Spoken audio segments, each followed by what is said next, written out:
Oh, the mirrors don't fold out anymore. No, doesn't matter because look at it. All the badges are falling off. Oh, it's okay because look at it. Now, for those of you who've watched our videos in the past, you might be expecting me to tear this to shreds because let's face it, historically, a lot of Merc engines just are not reliable, but these ones, so far, might be okay, so far. Look, for what these are asking, we really struggled to find where the extra expense has been allocated. Okay, look, we've never started a video like this before, but if you're a fan of the GLE or just Mercedes-Benz in general, we think you deserve better than this. Look, we don't doubt for a second that there are thousands of GLEs out there running perfectly and that have never and probably will never experience the slightest issue. But when a car costs as much as the GLE does to buy, and when Mercedes-Benz market themselves as a premium manufacturer, what we're about to show you could be pretty confronting. Let's start with something really simple, the badges. Owners have reported that these are starting to become loose and even fall off. Then we have the complaints regarding the paint finish. Online, there are countless photos of orange peel and just discrepancy with the paintwork.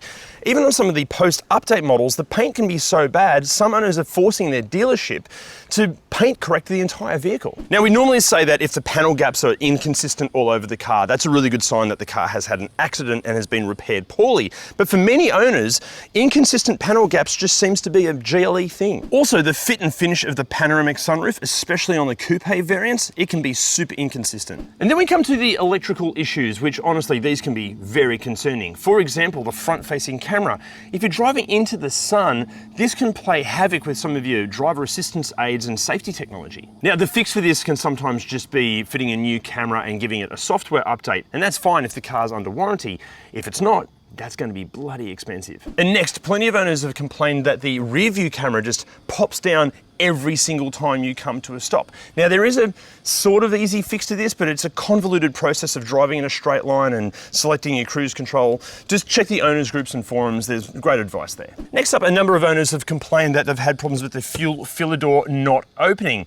This isn't ideal because normally you open the fuel filler door when the car's out of petrol. If it doesn't open, you're just going to have to get the car towed to a dealership to get it fixed. And if you're thinking that forcing it open to fill up the car will solve the problem, well, no, because sometimes that can trigger the immobilizer, and even if you've got the key and you're trying to unlock it and start the car, it won't work, and again, you've got to get it towed to get it fixed. But then on the flip side, there are other owners that have complained that even though the fuel filler door will open, it just won't stay shut, to the point that one owner we spoke to mentioned he has to carry a roll of gaff tape in the car to tape it shut every time it won't close. Then we come to the complaints regarding the powered tailgate. Sometimes it won't open because the actuator fails, sometimes it won't open because the system won't work, sometimes it won't close, other times it will just open by itself even if you're driving, or even if you're parked under a low roof, and then it doesn't stop, so it bangs into the roof and then damages the tailgate. Also, the power folding mirrors. Sometimes when they close, they just refuse to open ever again. And then we come to the keyless entry and key fob complaints, which plenty of owners have had issues with.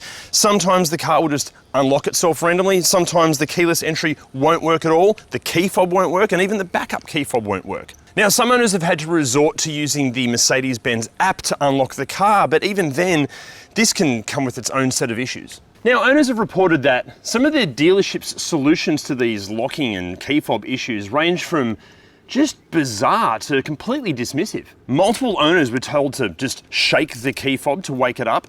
Other owners were told that you need to carry both key fobs with you, one to unlock the car, but then the other one to send the signal. Yeah, it makes no sense whatsoever. But the most ridiculous one we came across was that one dealership told an owner that because the world is full of radio signals now, you've got to expect some radio signal interference, and that's why the car won't unlock itself. Bullshit. Now, the next common complaint we came across actually is very convenient considering who one of our partners are, but plenty of owners have complained that the OEM wipers just shudder and shake over the windscreen, and they do a terrible job at wiping, especially once they get just a little bit old. And one owner we spoke to here in Sydney told us that the dealership he goes to just told him, oh, this is just how wipers are now, just got to deal with it. No, that is complete bullshit. You don't have to deal with this, just buy better wipers in the first place, and that's why we have partnered with Wipertech. Look, with Wipertech you can avoid so many of these issues. use, they're so easy to order online, they're a breeze to fit, and they're honestly some of the best wiping wiper blades we've ever used. Plus, so you don't spend a fortune on the stupid OEM blades, when you order yourself a set via the link below, you're going to get 15% off and free express shipping. Now, while the GLE is available in several different models here in Australia, including the full-fat performance-focused AMG ones, in this video we're just going to be focusing on the more sensible consumer level GLEs. The AMGs, they deserve their very own video. We'll get to that down the track. Now, in terms of what these cost, they're currently ranging from about $55,000 to $155,000. Obviously, this will vary depending on the trim spec, the engine, and which of the thousands of optional extras have been bolted to the thing. But to give you an idea of depreciation, which, let's be honest, can be a sore point for Mercedes-Benz, this exact vehicle was asking about $120,000 when brand new, although this is loaded with extras, so more like $130,000. These days, it'd be asking around about $90,000, just a $40,000 drop in value in 6 years. However, the bad news doesn't end there. If the previous generation GLE is anything to go by in terms of depreciation, those things can be had for less than $30,000 these days. It's not great. But something else to consider is that to avoid this depreciation and some of the ongoing maintenance costs, a lot of owners lease a GLE. But the problem with that is we found quite often they can then miss critical maintenance and they just drive the car with no mechanical sympathy. Our hot tip here is do not buy an ex-lease GLE. But look, enough bad news for a minute. Let's talk about the positives, and that means talking about the absolutely stunning looks, especially because this is a wagon and not the hideous coupe. Actually, in wagon form, this is one of the issues you might find with the GLE, is that it looks so damn good, you suddenly start to ignore some of the potential problems. Like, oh, the mirrors don't fold out anymore. No, doesn't matter because look at it. Or all the badges are falling off. Oh, it's okay because look at it. And even more good news with the exterior is that, according to some news reports at the end of last year, it seems that Mercedes have come to their senses and they might be axing the hideous looking coupe. Finally, I just hope it's for good. However, a quick warning when it comes to the aesthetics. Yes, the 22-inch wheel package does look the business. These are the 21s. But with those 22-inch wheels, you've got to remember, big wheels, skinnier tyres on crappy Australian roads.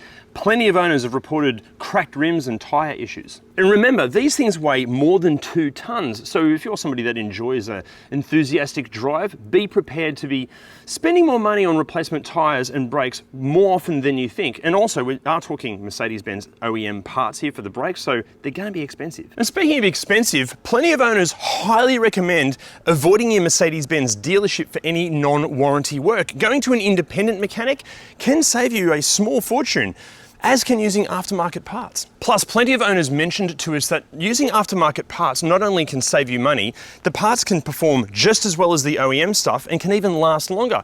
Now, our hot tip here on getting aftermarket parts and any accessories for any car you have is to check out our mates at Automotive Superstore. No matter if it's aftermarket parts or performance components, full drive accessories, dash cams, infotainment systems, car care products, they carry over 400,000 different parts and accessories. So whatever you need, they're gonna have it. Plus, jump online and just type your rego into the site and it will filter down to all of the parts and accessories perfectly suited to your car. Check them out via the link below. Now inside, look, it's a bit like the exterior. You get in here and you're just overwhelmed by how utterly beautiful this thing is to look at. And the way this interior just kind of wraps around you, it takes over almost all of your senses. But then you have this feeling that maybe all this is just there to distract you from the potential shit show that's happening beneath the surface. Now, according to the owners, Mercedes-Benz have just dropped the ball when it comes to fit and finish quality in here. And we're talking about the basic stuff like the leatherwork.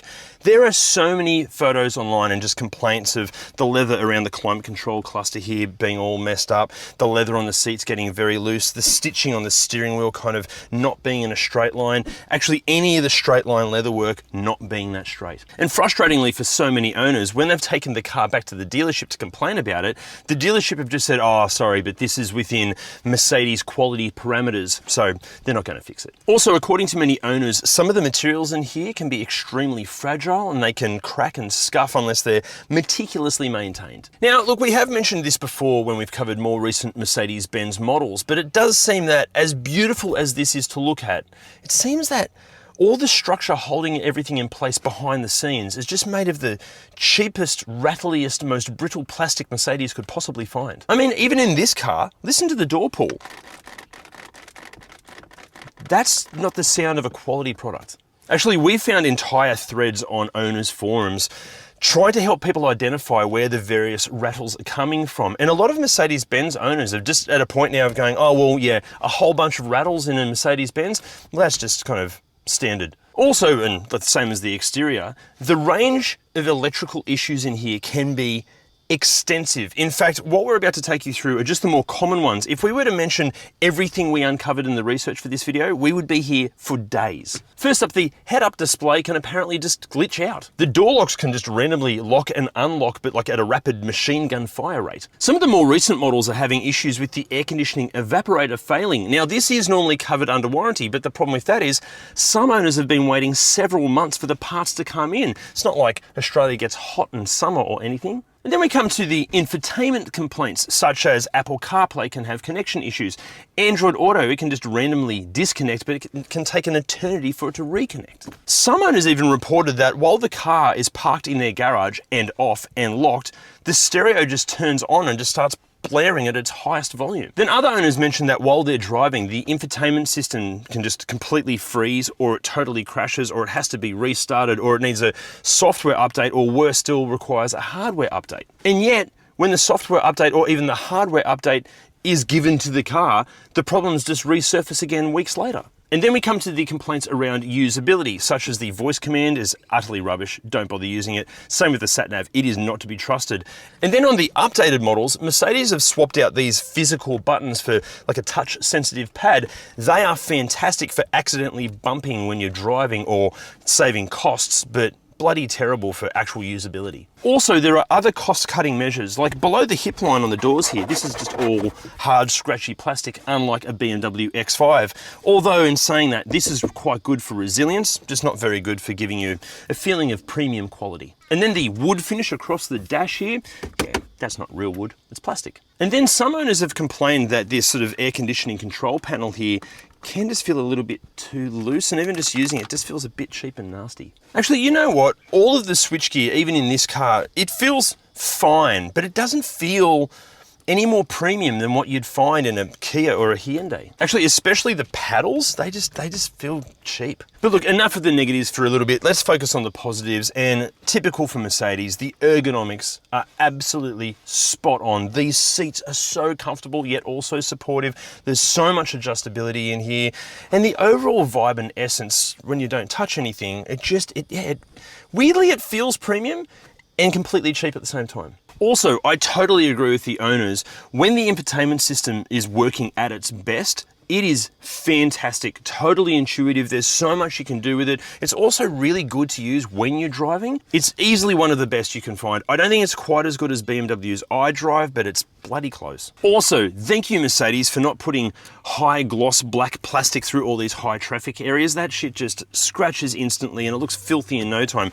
This sort of matte plastic finish that's apparently looking like wood grain, it looks fantastic all the time. And then as far as using this interior in terms of practicality, you've got okay size glove box there. Pretty sure this is an aftermarket little storage solution. You've got two cup holders here and a spot for your phone, and that can be a wireless charging pad as well, depending on the model. Plus a little net down here that'll never get used. Back here you've got the little opening cubby hole here with an okay amount of space there. Has massive door bends, but unlike a Volkswagen Touareg or an Audi Q7, they're not lined with anything. It's just scratchy plastic. So the minute you put bottles down there, they're just going to rattle around all over the place. There's nothing under the dash for storage, nothing really under the seats, no sunglasses holder up there.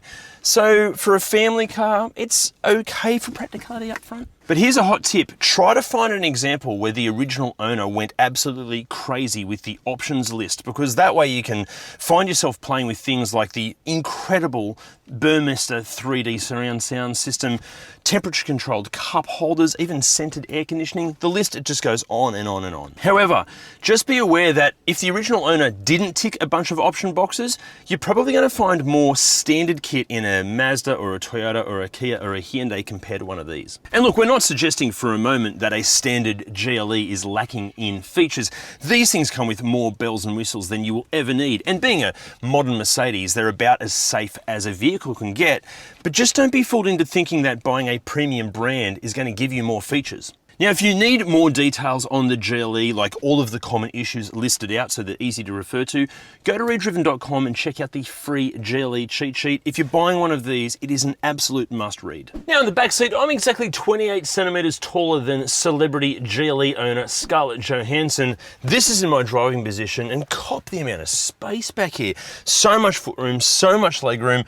The windows are huge, and with the panoramic sunroof, it just feels airy and spacious back here. If I was a kid, this would be a lovely place to live. As an adult, this is a lovely place to be.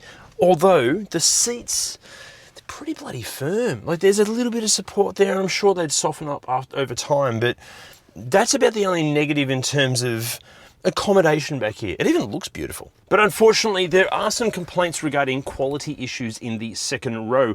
Remember before when I mentioned some of the leather upholstery can have some fit and finish issues? Apparently it's at its worst across the backs of the second row seats. Plus, if you need to fit some seats with ISOFIX points and you're juggling your kids in the seat and shopping and whatnot, actually getting to the ISOFIX point, it's under this little flappy bit here, so it's just more of a faff than it needs to be. Also, owners mentioned that this interior area really struggles to stand up to some of the abuse that plenty of kids can fork out. Now, Aaron, that owns this one, he has quite the collection of children, but the interior quality in terms of wear and tear is fantastic. There's no scratches on the seats, the leather still feels good, the door cards still feel good, so this one seems to be quite resilient. Actually, a massive thank you to Aaron and his extensive family for lending us their GLE. Mate, as a thank you present, we're going to give you a free set of Wipertech wipers. You're a bloody legend. And then when it comes to features and practicality, in the second row, you've got your little nets here, you've got a spot to store all your cables for the kids' devices, and that flips out, USB points there. Don't know what this shelf's for. What the hell are you going to put there? Bits of Lego foodstuffs. Pull down armrest here with storage under there and really funky little flip out cup holders, and they kind of extend out and have little feet at the bottom of them. So that's really good. Not too bad. Oh, door bins as well, but again, hard scratchy plastics. So anything the kids put back there, it's going to rattle around everywhere. Now, before we show you what it's like in the third row, there are quite a few complaints about even just getting into the third row. First of all, there's no lever. You've got to actually use the electronic adjustment to get the seat to come all the way forward, which takes forever. Still going, still, oh God, still going. Oh, no, it stopped. Okay, that's going again. This is one of the other complaints. Plenty of owners have complained that the actual powered operation sometimes just doesn't work, and it makes getting into the third row impossible. Now, I've got to say, even just getting into this third row through that tiny aperture really is only for small children or very, very flexible adults. And once you're back here, this is in the sitting position I was in before, and obviously no leg room whatsoever. Yes, it can be, maneuvered forward as long as the seat actually works.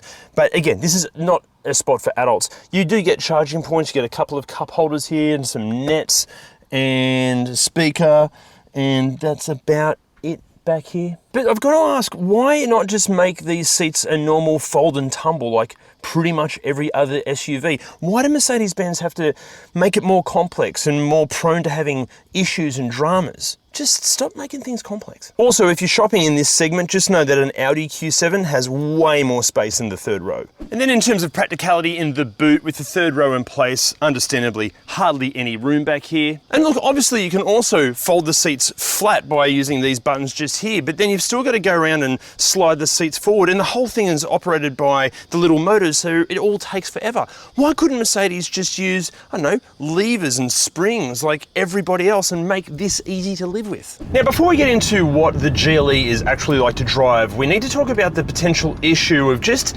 keeping the GLE running in the first place. See, owners have reported that the car can shudder and shake at idle and then just turn itself off, and this sometimes requires the car to be restarted multiple times. Other owners have reported that the GLE can just turn itself off even while driving, and this requires you to pull over and again restart the car to sort the issue. Then there's the transmission. Some owners have found that if you select comfort mode, the car locks in the gear that you are in when you selected comfort mode. You can use the paddles to change gears, but to reset it, you just got to pull over and again restart the car. And then there's the driver assistance tech. We're talking things like cruise control, lane keep assist, some of the safety features. Sometimes they can just stop working, and to fix that, guess what? You've just got to pull over and restart the car. Basically, Think of driving a GLE like operating a computer from the mid-1990s. Expect the system to crash now and again, but just a hard reset should sort it out. But beside all of the potential issues, there's another concern here, and it's just the overall driving experience. Look, the GLE, it's obviously completely smooth and refined and beautiful, and it delivers everything you'd want a premium SUV to deliver. But I don't think it's any more impressive than cheaper alternatives like a Mazda CX-9 or a Hyundai Santa Fe or even a Kia Sorento. Look, for what these are asking, we really struggled to find where the extra expense has been allocated. See, the build quality is arguably worse than some of the cheaper alternatives, and in terms of driving experience, okay, it's a little bit superior, but not dramatically better than other SUVs costing half this much. And also, given Mercedes' hit and miss reputation when it comes to engines, this leads us into concerns regarding mechanical reliability. But look, unfortunately, I can't elaborate on this because I'm not a qualified mechanic. But Jim is. Tell you what, this should be interesting. Now, as I said at the beginning, these are relatively new engines, so there isn't a great deal of reliability data available. But after talking to some of our Merc technician friends and those that are dealing with them on a daily basis, we have found a few issues. Now, the petrol M256, that's the mild hybrid. I just want to mention too that this is a proper integrated hybrid. At the back of the engine, they have a 48-volt generator and motor assembly that is well and truly part of the assembly. It's certainly not a strap-on. That engine, a few issues there. They are known for some oil leaks around the valve cover and some owners complaining about oil consumption too. Now, the 48-volt system on these, that runs a few of the accessories, one of those being the water pump. Now, it is known to fail, although I should say that they've all been done under warranty at this point. But later, when there's no warranty, they will probably still keep failing. Also on the 48-volt system, the AC compressor, no real issues there so far. They also have a 48-volt electric turbo or boost adder, whatever you want to call it. No problems really so far, but it's just one of those devices that is unnecessarily complicated, and it's extremely likely that later you'll have issues with it. So as far as the petrols go, mechanically speaking, so far, pretty good. Now, as for the diesels, the 4 and 6 cylinders, they are pretty much very similar engine, just with a couple of extra cylinders, share the same sort of problems. One of the problems we do see is the valve train, the rockers and the camshafts. The bearing in the rocker arm just fails and just eventually just eats out the camshaft. That's a known issue on the 4 and 6 cylinder engines. Now, that can actually be repaired without pulling the whole engine apart. Typically doesn't cause a catastrophic engine failure. You can just replace the camshafts and all the rockers and all the hydraulic lifters. Yes, it can be done in the car. Yes, it is eye-wateringly expensive. Now, another issue that can't be fixed in the car is the tandem pump. That's the vacuum and the oil pump. That's on a drive at the back of the engine, and to access that you have to take the whole engine out, which, like a lot of these late model Euro things, it is extremely complicated and everything's packaged very tightly, so access is an issue. Yeah, now when that fails, and it is a known problem, it is going to be very expensive after warranty. The water pump on these, it is known to fail. I wouldn't say it's hugely common, but it is a thing. Now, in the 6-cylinder versions, there's a lot less room at the front of the engine, so you pretty much got to take the whole front of the car off to do it. Again, the complication of the job, it just takes a lot of time and it is bloody expensive. Now, the 48-volt battery in some of these, a lot of owners are complaining of premature battery degradation. There's also some confusion about whether it's under warranty or not. It most certainly usually isn't covered in any extended warranty, which, you know, it's highly advisable that you have if you own one of these, because it is considered a wear and tear item. So if you're stuck with a battery replacement and it's not covered under warranty, yeah, it's bloody expensive. Now, just on both the petrol and the diesel engines here, look, servicing is the key. If you own one and you want it to last more than, I don't know, 80, 100,000 kilometres, just ignore any of the long extended service intervals. Just service it every 10,000 kilometres and you are dramatically improving its chances of surviving. Now, speaking of surviving, what are the long-term prospects for these engines? Look, they are very complicated engines. There is a lot going on here.